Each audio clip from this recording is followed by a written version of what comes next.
विघ्नहर्ता श्री गणेश, श्री गणेश, श्री गणेश।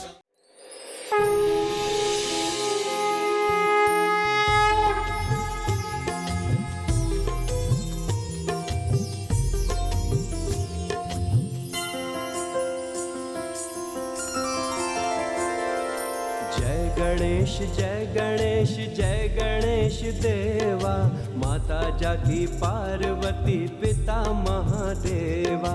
जय गणेश जय गणेश जय गणेश देवा, माता जाकी पार्वती पिता महादेवा।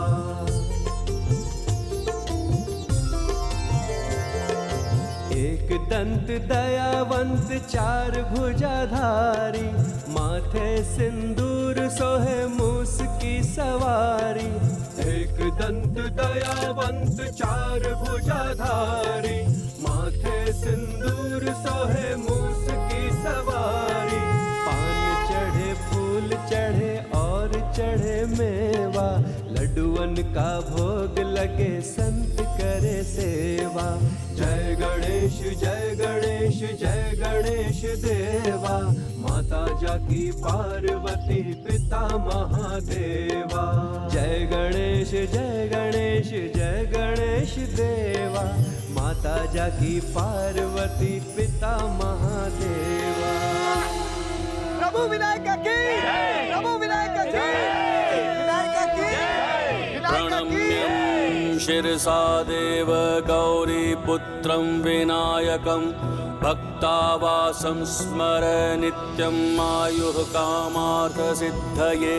प्रथमं वक्रतुण्डं च एकदन्तं द्वितीयकं, तृतीयं कृष्णं पिङ्गाक्षं गजवक्त्रं चतुर्थकं, लंबोदरं पंचमं च षष्ठं विकटमेव च, सप्तमं विघ्नराजेन्द्रं धूम्रवर्ण तथाष्टकं, नवमं भालचन्द्रं च दशमं तु विनायकं, एकादशं गणपतिं द्वादशं तु गजाननं, द्वादशैतानि नामानि त्रिसन्ध्ययः पठेन्नरः न च।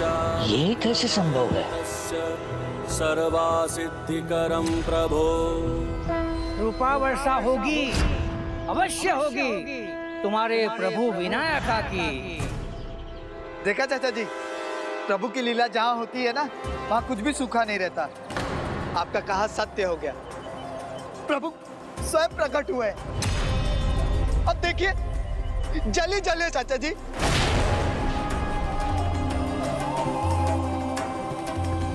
इस बंजर भूमि में जल ही जल होगा, नदी भी अवतरित होगी।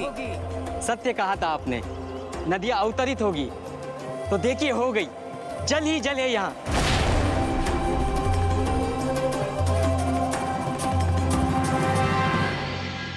चाचा जी, हमने आपसे कहा था ना कि प्रभु स्वयं आएंगे हमारी सहायता के लिए।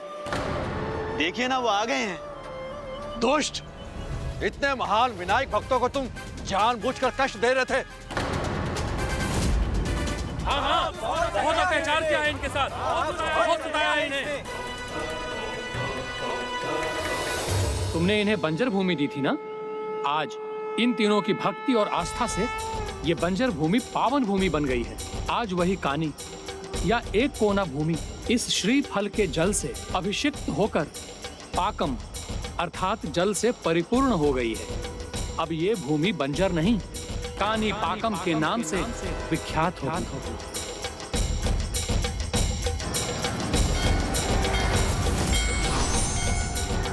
तब से भूमि का वो छोटा सा कोना उस पूरे क्षेत्र में कानी पकम के नाम से विख्यात हो गया। बहुत बड़ा पाप हुआ है मुझसे, क्षमा करना गणपति बापा। तुम लोग भी मुझे क्षमा कर दो, बहुत अन्याय किया है तुम लोगों पर, क्षमा कर दो मुझे, क्षमा कर दो मुझे, क्षमा कर दो।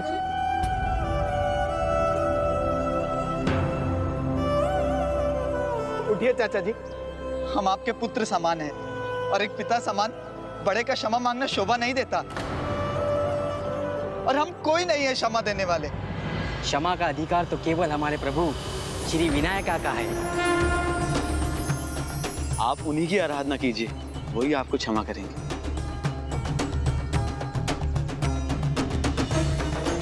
क्षमा कर दीजिए। प्रभु विनायक की जय, प्रभु विनायक की जय, प्रभु श्री विनायका की, प्रभु श्री विनायका की। कुछ समय बाद वहाँ एक भव्य मंदिर का निर्माण भी हो गया। मेरे उन तीनों भक्तों को मेरे वरदान के कारण दिव्यांगता से मुक्ति मिली। इसीलिए मेरी इस स्वयंभू प्रतिमा को भक्त स्वयंभू वर सिद्धि विनायका के नाम से पुकारने लगे।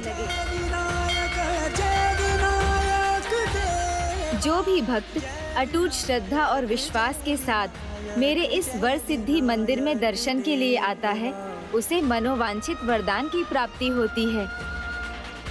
पश्चाताप में क्षमा मांगने वाले को क्षमा दान भी मिलता है, जैसे उस दुष्ट चाचा को मिला। इतना ही नहीं, मेरे उन 3 भक्तों की भक्ति का प्रतीक है कि आज भी मेरी स्वयंभू प्रतिमा का आकार बढ़ता ही जा रहा है। मेरे इस मंदिर में भक्तों की अपार श्रद्धा है। अच्छा, तो बताइए पुष्पदंत जी, आपने कानीपकम की कथा से क्या सीखा? व्यक्ति ही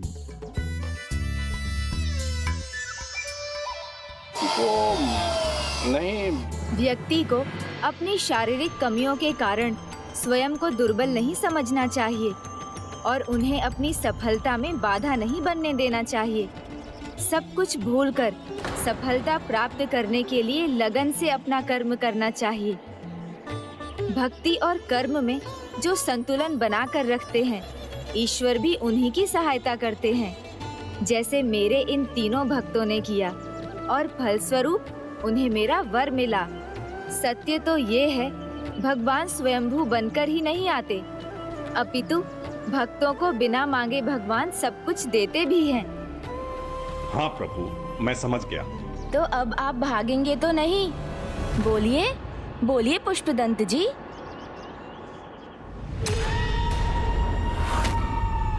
किंतु गणेश जी, आपने वचन दिया था कि अगर मैं आपकी कथा पूरी सुनूंगा तो आप मेरे प्रश्नों का उत्तर देंगे।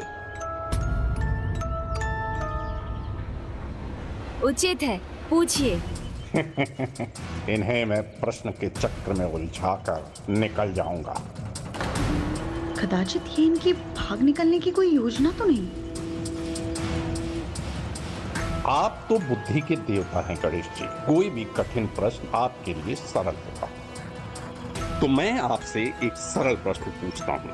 उचित है, आप सरल ही पूछिए। बहुत सरल है प्रभु, बस आपको आंखें बंद करके ये बताना है कि मेरी कितनी उंगलियां खुली हैं। बस इतना ही? हाँ, बस इतना है। किंतु गणेश जी, आपको ये वचन देना होगा कि आप अपनी दिव्य शक्तियों का प्रयोग नहीं करेंगे। आपके लिए मेरे प्रश्न का उत्तर देना सरल ही होगा। उचित है। जया मौसी, आप भी अपनी आंखें मूंद लीजिए।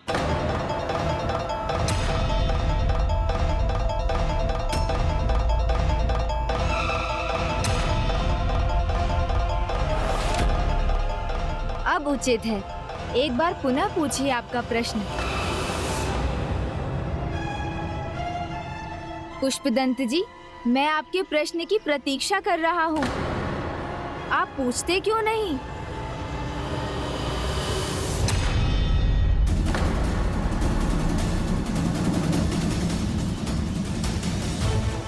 गजानन, सब व्यर्थ हो गया। हम पुनः उसी परिस्थिति में आ गए। ज्ञात नहीं इस बार कहाँ जाकर छिपे होंगे पुष्पदंत जी।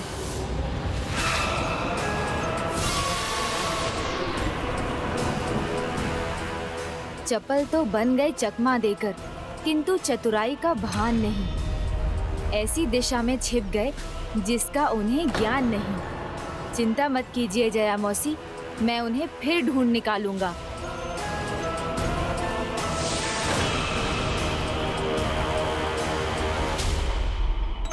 ओम नमः शिवाय।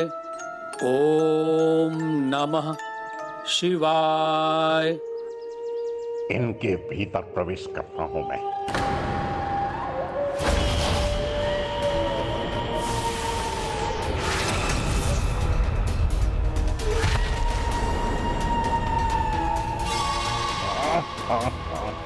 क्या हुआ ये?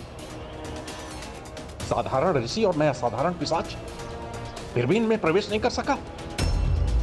ऐसी अपार शक्ति कहां से अर्जित की है इन्होंने? काशी की पावन भूमि में तप करने वाले ऋषि मुनि के तन में पुष्पदंत जी को आश्रय मिलना कठिन है। यहीं लौटने पर विवश होंगे वो।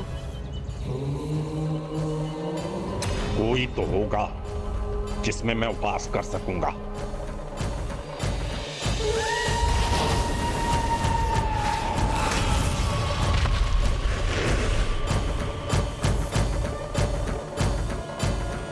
शीघ्र कुछ नहीं किया तो गणेश जी ढूंढ लेंगे मुझे। गजानन, पार्वती नंदन, वो आना भी चाहे तो वो नहीं आ सकेंगे। उनका पिशाची स्वभाव उन्हें ऐसा करने नहीं देगा। आप उचित कहती हैं मौसी, उन्हें मुझे ही खींच कर लाना होगा। कुछ करो पुष्पदंत, इनमें से किसी ऐसे के भीतर घुसो जिसकी दिव्य शक्ति के आगे गणेश जी भी कुछ ना कर सके, वो भी ना निकाल सके मुझे। कोई तो ऐसा होगा।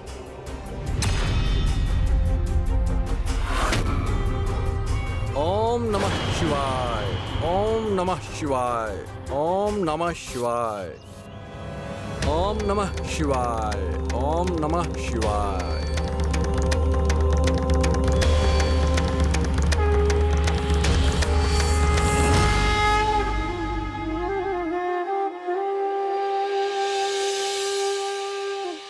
पुष्पमाला में सभी पुष्पों का मुग्दल एक होना चाहिए।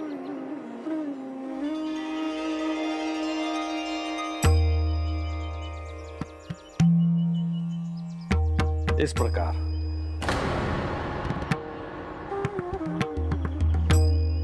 चंदन के लेप में जल की मात्रा कम रखेंगे तो लेप अधिक तरल भी नहीं होगा और मस्तक पर टिकेगा। पूजा में कैसे बेलपत्र चढ़ेंगे उन पर ध्यान देना भी आवश्यक है। इनमें से किसी पर भी कोई धब्बा नहीं होना चाहिए। भृंगी जी, आपने हवन कुंड को उचित प्रकार से स्थापित नहीं किया है। और हाँ, ध्यान से देख लीजिए, सर्व सामग्री आ गई है ना? मुझ में और इनमें तो बड़ी समानता है। सभी के कार्य सुधार रहे हैं, क्यों ना मैं भी इनके भीतर प्रवेश कर अपना कार्य सुधार लूं। ऐसे छिपूं कि गणेश जी की दृष्टि से भी बच जाऊं। ओम नमः शिवाय।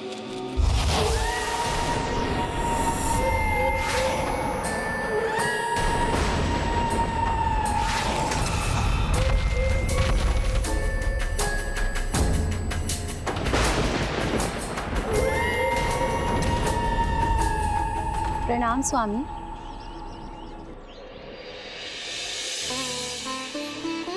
मैंने आपके लिए मिष्ठान बनाए हैं स्वामी, जिससे भजन संध्या के लिए आपके सुरों में और मिठास आ सके। मैं लेकर आती हूँ। रुको प्रिय, धन्यवाद, किंतु प्रभु भजन का गान किए बिना मैं अपने मुख में भोजन का ग्रास रखने का पाप कैसे कर सकता हूँ? आपकी भक्ति तो अतुलनीय है पुण्या स्वामी जी, अद्भुत। ये तो मैं नहीं जानता हूँ, किंतु हाँ, इतना अवश्य कह सकता हूँ कि महादेव के स्तुति गान के बिना मेरे लिए कोई भी कार्य महत्वपूर्ण नहीं। उनके प्रसाद के सिवा कुछ भी नहीं। इसलिए कोई भी संकट हो, भूत हो, पिशाच हो, मेरी भक्ति के प्रभाव के कारण छिटक कर दूर हो जाते हैं, मेरा स्पर्श तक नहीं कर पाते हैं। मिष्ठान विशेष है, आपने विशेष रूप से बनाया है, तो विशेष रूप से प्रभु को भजन संध्या में प्रसाद के रूप में चढ़ाइए। फिर हम सभी प्रसाद को प्रेम से मिलकर ग्रहण करेंगे। उचित है स्वामी।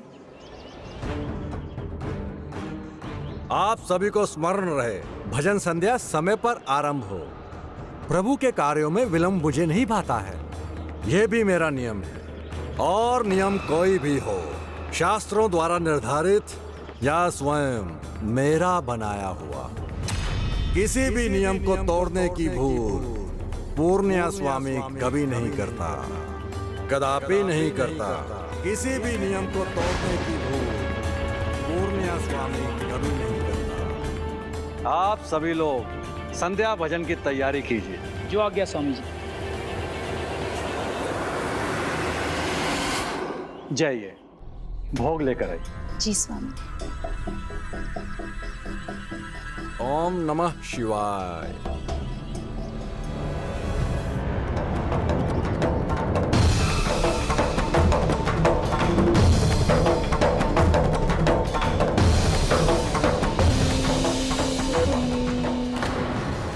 नियम का ज्ञान बांटने वाले ने स्वयं ही शास्त्रों का नियम भंग कर दिया और स्वच्छ पांव लेकर आसन पे बैठ गए।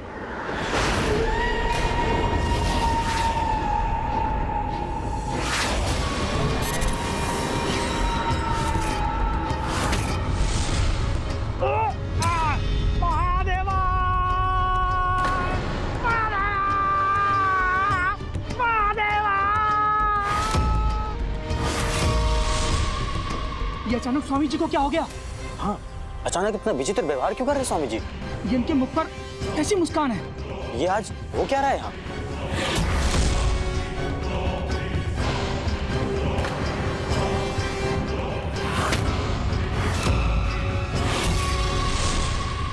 पूजा आसन पर ये विचित्र मुद्रा, स्पष्ट है पिशाची प्रवृत्ति ही है ये।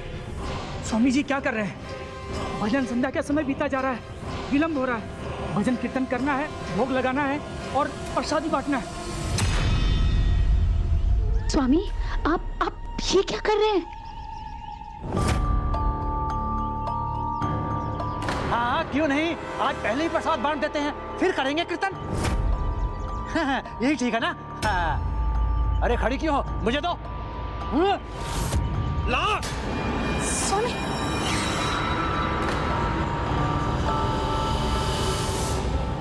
इसलिए मैं तुम्हें श्राप देता हूँ, तुम पिशाच बनकर सहस्त्र वर्षों तक काशी में भटकते रहोगे।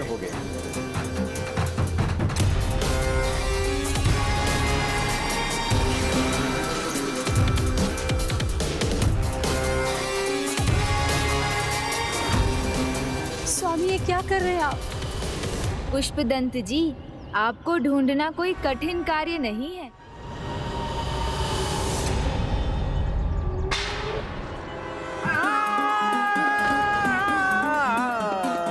सौम्य सुंदरी सुशीला नील नैना और मधुरा।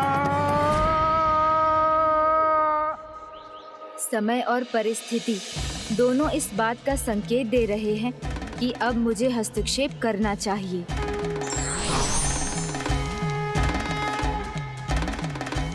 सौम्य सुंदरी और तू शिव तू ही विकराल है, त्रिनेत्र शंभु महाकाल है। शशि की शोभा तेरे भाल, सात्विक साक्षात तू कृपाल है। हे ब्रह्म वेद स्वरूपम,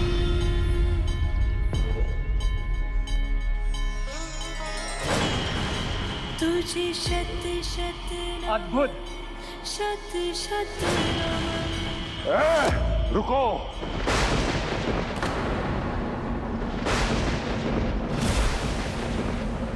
यहाँ मेरे आश्रम में गायन मैं ही करता हूँ। मुझे लगा भजन संध्या है, इसमें तो कोई भी भक्त गायन कर सकता है। वैसे भी आज तो आपके सुर और ताल दोनों बिगड़े हुए हैं। मेरे जैसे महान संगीतकार के बिगड़े हुए ताल में भी सुर होता है। मुझे सुर और ताल का पाठ सिखाने वाले कौन हैं आप? क्या जानते हैं आप संगीत के बारे में? कोई नहीं, मैं तो महादेव का एक तुच्छ भक्त हूँ और इस भजन संध्या में गायन की इच्छा रखता हूँ। सुना नहीं आपने? यहाँ गायन केवल मैं ही करता हूँ और मैं ही करता रहूंगा। किंतु ऐसा क्यों? संगीत तो मुक्त धारा है, उसे कोई कैसे बांध सकता है? और विशेष रूप से वो जो गायन में निपुण ही ना हो। वो मुझ जैसे संगीत में पारंगत व्यक्ति को भला क्यों रोकेगा? अच्छा, तो तुम संगीत शास्त्री मानते हो अपने आप को? तो आओ आओ, संगीत स्पर्धा क्यों ना हो जाए हम दोनों में। आओ आओ आओ आओ।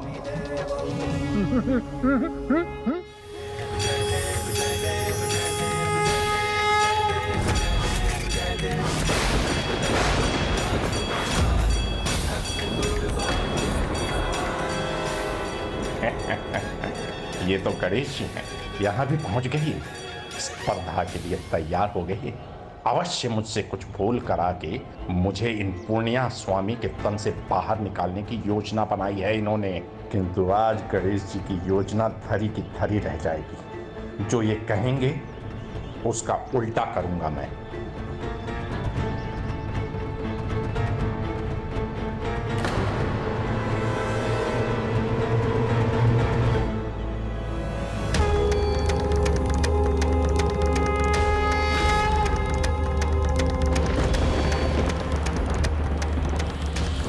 अधिक समय तक इन स्वामी जी के तन में नहीं छिप सकेंगे आप पुष्पदंत जी।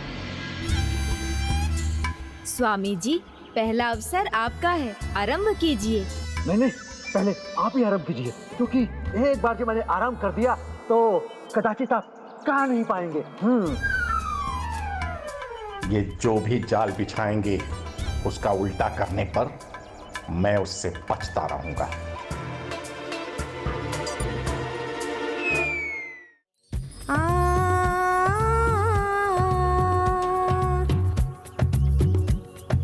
उगते सूर्य भोर हुई। हाँ हाँ, अस्त सूर्य सांझ हुई। तितलियों ने भरी बागों में उड़ान। सो गए पंछी सारे अपने मचान।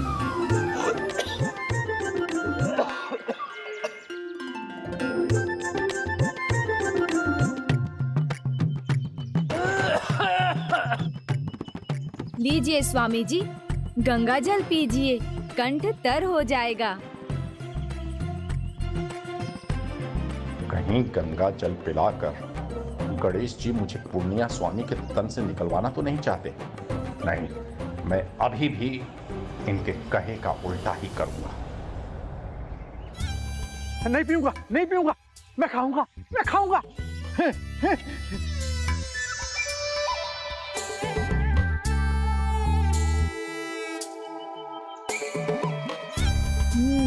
तो जो भी मैं कहूँगा उसका उल्टा करेंगे आप।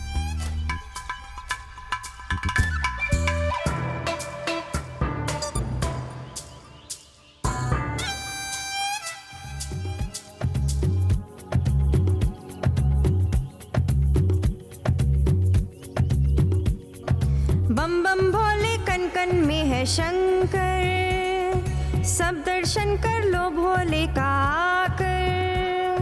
ये जीवन हो जगमग जगर जगमग जगर। बम बम डोले हर कण में है कंकर। ये जीवन हो अजर अमर अजर अमर। तो प्रभु महादेव का नाम नहीं लेंगे आप? फिर तो आपके मुख से माता का नाम ही बुलवाना पड़ेगा। शंभु महेश नीलकंठ शशि शेखर, सती साध्वी भवानी भवमोचनी दुर्गा। तो अंततः माता का नाम ले ही लिया आपने। बम बम भोले कन कन में है शंकर। जय जय माता रानी की जय कर। बम बम भोले कन कन में है शंकर। जय जय माता रानी की जय कर।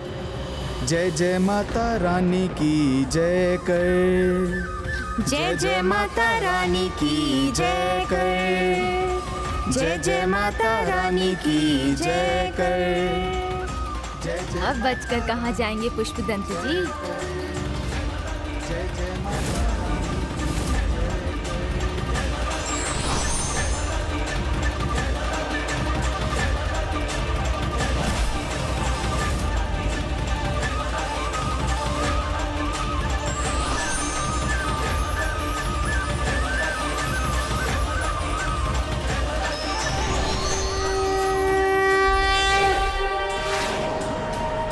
उलझ गए ना मेरी चाल में।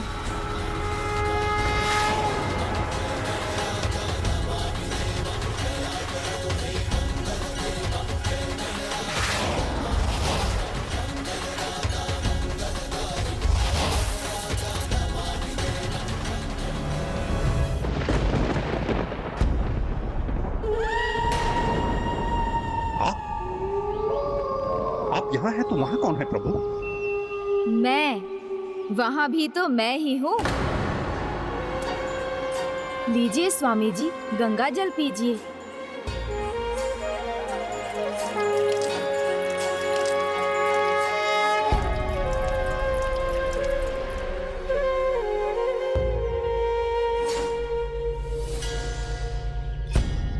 स्वामी, क्या हुआ आपको? क्या हो गया था मुझे? एक भी नियम नहीं भंग करने वाला मैं आज इतने सारे नियम भंग करता चला गया। अहंकार वो अवगुण है जो बुराई के सारे द्वार खोल देता है स्वामी जी। आज आपने अपनी भक्ति के अहंकार में बिना पांव धोए आसन ग्रहण करने की भूल जो की थी। किसी भी नियम को तोड़ने की भूल पूर्ण्या स्वामी कभी नहीं करता। उचित कहा आपने, भूल तो हुई है मुझसे, घोर भूल। अहंकार जब अति विश्वास बन जाए तो ऐसी भूल संभव हो जाती है। बुराई आपके भीतर की अच्छाई पर सेंध लगा देती है। भक्त रूपी धर्म पर पिशाच रूपी अधर्म हावी हो जाता है।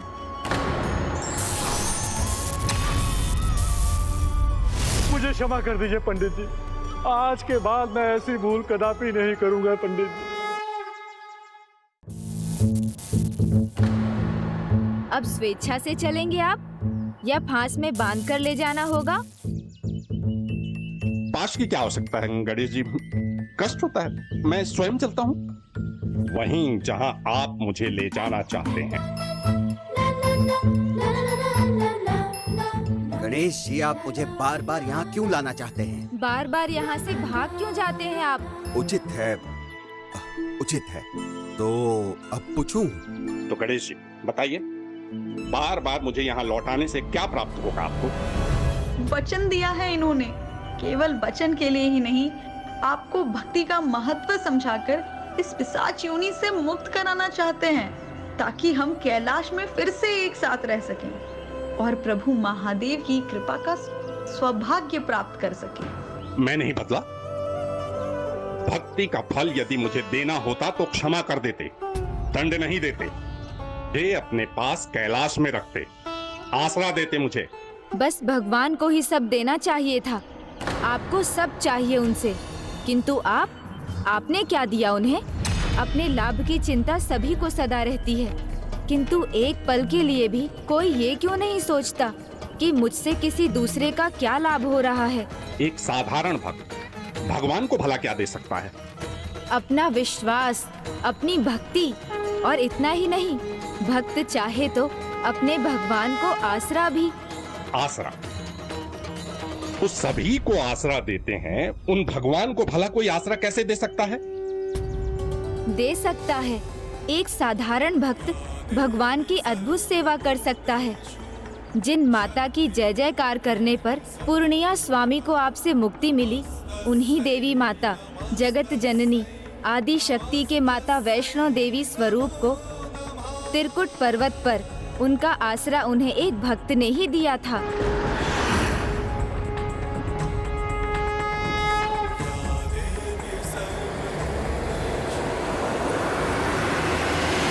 ओम जयंती मंगला काली भद्रकाली कपालिनी दुर्गा क्षमा शिवा धात्री स्वाहा स्वधा नमोस्तुते। अद्भुत, किंतु भला ये कैसे संभव है? आप रुकिए मत गणेश जी, सुनाइए, संपूर्ण कथा सुनाइए। उचित है तो सुनिए माता वैष्णो देवी और उनको आसरा देने वाले भक्त की कथा। ये कथा प्रारंभ होती है कलयुग के आरंभ से, जो अपने प्रथम चरण में ही अत्यंत प्रबल हो उठा था। जो प्रभु श्री राम के परम भक्त चिरंजीवी श्री हनुमान की चिंता का कारण था।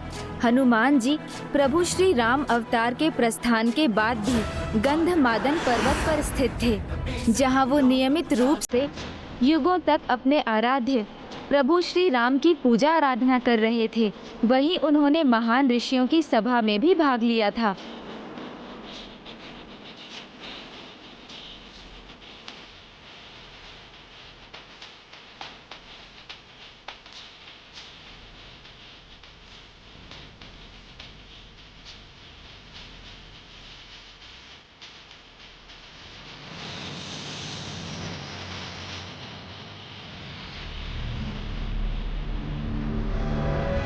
कलयुग में पाप की अति हो रही थी। पुत्र लालच में अंधा होकर पिता की हत्या कर रहे थे। बच्चे तक संस्कार को भूलकर लाचार को सता रहे थे। लोग पूजा पाठ त्याग कर नृत्य, संगीत एवं द्यूत क्रीड़ा में मग्न हो रहे थे। दिन दहाड़े चोरी जैसे कुकर्म चरम पर पहुंचने लगे थे। कलयुग में इस बढ़ते हुए पाप के निवारण में एक भक्त ने अत्यंत महत्वपूर्ण भूमिका निभाई। वो भक्त थे परम भक्त श्रीधर।